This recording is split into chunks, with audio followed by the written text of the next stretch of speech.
Hello， 大家好，我是 Mina。我们来分享一下艺术市场，全球最大的一个网站，每一年他们都会统计说哪个国家被收藏的艺术家是最多的，成长30%几耶，这是一个非常可怕的数字耶，就是印度。你在看这个的数据的背后啊，其实他是说了很多的事情哦，所以很多的收藏家他的触角已经延伸到这个亚洲了，但等于是印度是最被看好的，所以今天我就是挑了几个艺术家来跟大家分享。你觉得为什么是印度呢？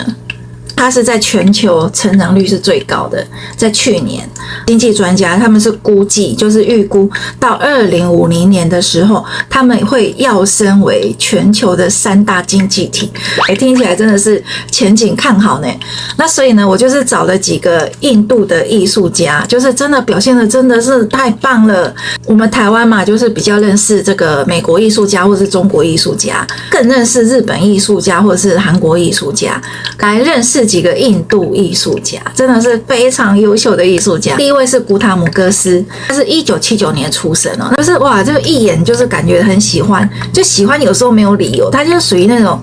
涂鸦式，然后就是比较自由一点童趣的味道。他的作品里面，他主要就是在探讨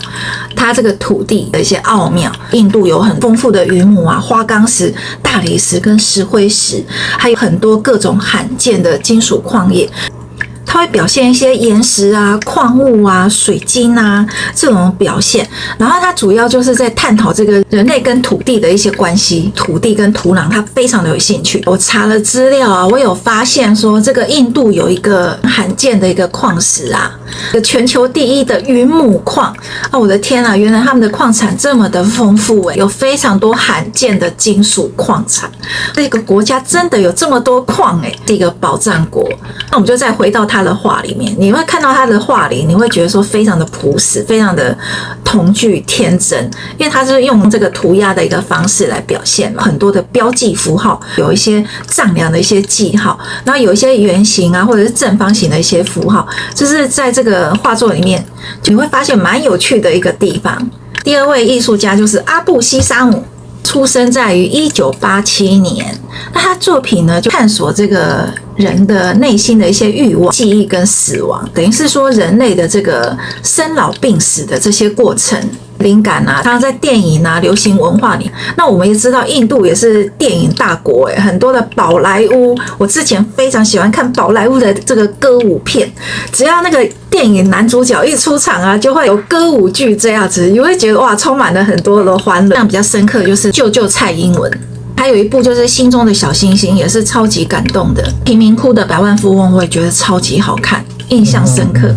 第三位艺术家叫做安居多迪亚，1964年出生在孟买。在他的作品你都会看到有一些那种印度神话的感觉，还有一些描述印度的历史这样。那他的表现就是有被这个诗歌跟浮世绘还有受到电影的影响，就是这个宝莱坞真的是影响了印度的每一个人包括了各行各业，艺术家是反映进去的。他常常就会把自己放入在这个画里面。那在他的画里面呢，他就会故意就是做污渍的这个痕迹。他说呢，这个是一种污渍，让他看起来会缓解他的这个焦虑跟情绪。那我非常喜欢他的这个画框。第四个，这位艺术家叫做塔里卡萨布瓦尔，蛮特别的，这也是我第一次看到。画好了之后呢，它外面就会用那种纱布啊把它包裹起来。那有的是没有包好，会露出这个动物的眼睛或是人的一些眼睛这样子。纱布的底下呢，它是具象的表现，然后是比较单色调，是属于单色调。里面呢都是在表现这个印度的民间传说，还有一些古老一些故事。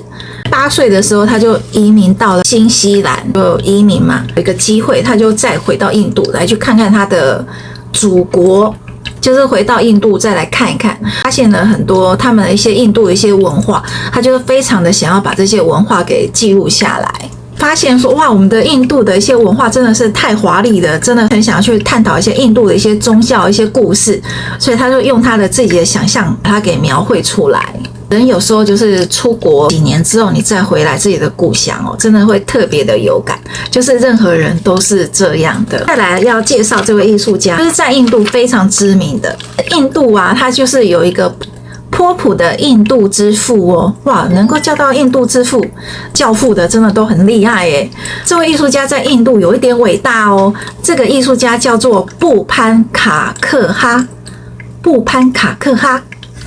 他们的印度的名字真的是有够难翻译的。他是一个素人的艺术家，但是他在印度的地位是非常厉害的，因为他算是一个首位的一个流行艺术家，就是波普艺术家。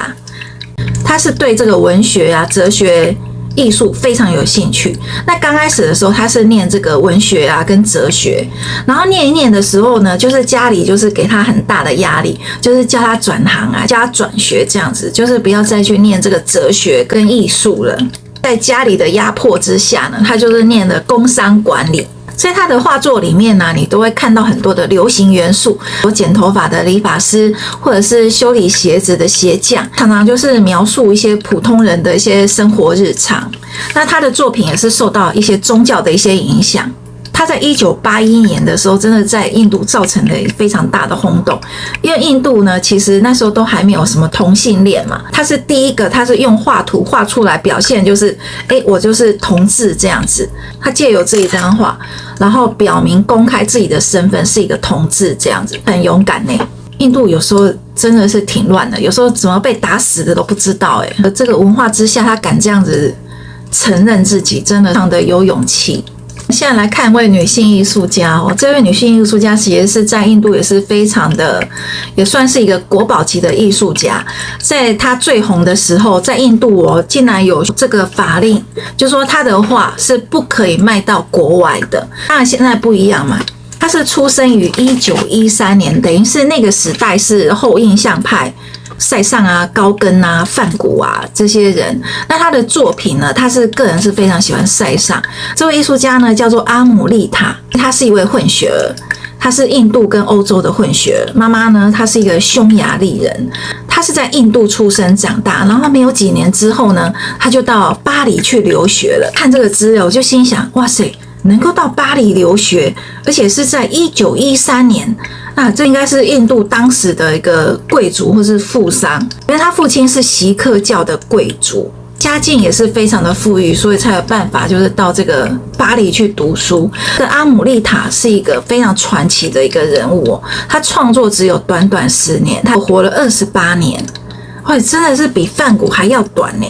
在他的画作里面都是在塑造农民的一些形象，辛勤的一些农妇，他有很多这种印度传统的农村妇女的一些形象。那在印度呢，其实她是一个非常被认可的一个女性艺术家，认为是一个印度的一个荣耀。哇，这是不容易的耶，因为接触到西方嘛，她才会知道说，自己的国家的一些妇女地位不平等。其实她内心是非常的同情，然后借由这样子的一个妇女的形象画作来表现，就是对这些国家妇女的一些敬意这样子。其实我在想，她应该是也是非常无能为力吧，就是自己的国家就是男女的一些不平等，印度真的有非常非常多的一些问题，然后就是种姓制度啊，或者是性别不平等，太多的一些问题了，还有一些政治，所以如果我们去旅行，真的是也是有点怕怕的。在印度就是种姓制度嘛，那你的出生就决定了你的命运了，这是我觉得真是一件非常可怕的事情。那你就是永远翻不了身。印度的这个种姓结构啊，就是已经存在了几千年，非常牢不可破的一个观念。这印度阶级制度真的是很可怕呢。然后我有常看一些那个印度的一些 YT 嘛，然后之前有去过印度旅游，然后也是有听他们的人讲说，他那个印度人啊，一看到你就知道你是什么样的一个阶级制度。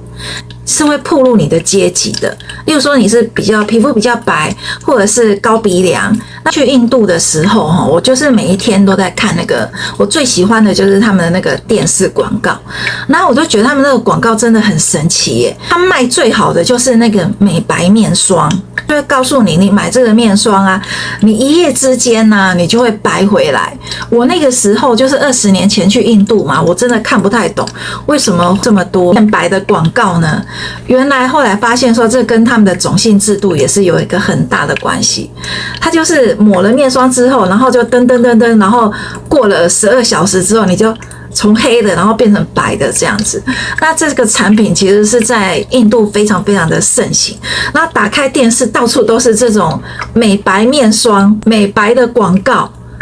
其实那时候不太了解，后来就是经过这个印度人他们自己讲说，如果说他看到你比较黑，然后个子比较矮小，那通常看起来就是比较属于贱民阶段的，就是属于社会的最底层这样。好，那我们来看最后一个艺术家，艺术家是1964年苏伯德·古普塔。他是印度最重要的当代艺术教父哦，大家都说他是印度版的达明豪斯特，那我们就可以想象他是一个什么样的一个艺术家了。蛮喜欢他的作品诶，他的作品都是印度的一些锅碗瓢盆啊，然后是一个立体的装置艺术，都是非常非常的大型的。那他的作品其实很多的这个印度的一些生活味。他的创作就是我刚刚在讲的，就是在反对这个印度的种姓制度，就是这个阶级制度的贫富差距的宗教的这个问题。他也是在反对印度教。那在他的作品里面呢，你都是会看到堆砌的一些方式，用这些锅碗瓢盆呢，就是把它做成一个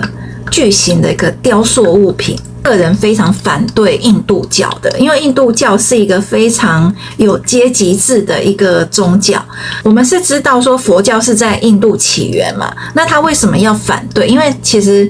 刚刚你讲的很好，就是佛教是属于就是无我嘛，但是印度教是叫做有我。印度教是非常严格的区分阶级制度，佛教讲的就是众生平等。他为什么要反对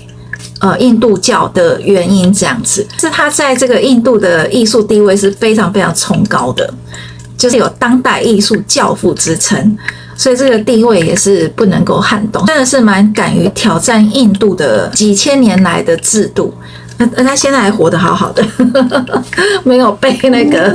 我们刚讲了7个艺术家嘛，大概有一半啊都是在讲自己国家的一些问题。印度艺术家在世界各地的画廊还非常的多，是在被追捧着，市场上的价格也是越来越高。他们舞蹈、音乐、诗歌、文学、文化里面是非常多彩多姿的，所以这些的艺术家受到这么多元文化的一些影响，在他们的作品当中也非常富有特色。相信在不久的将来啊，在我们台湾应该是可以看得到印度艺术家的出现，那我们期待看看哦。喜欢哪一位呢？欢迎你留言哦。我们下一次见，拜拜。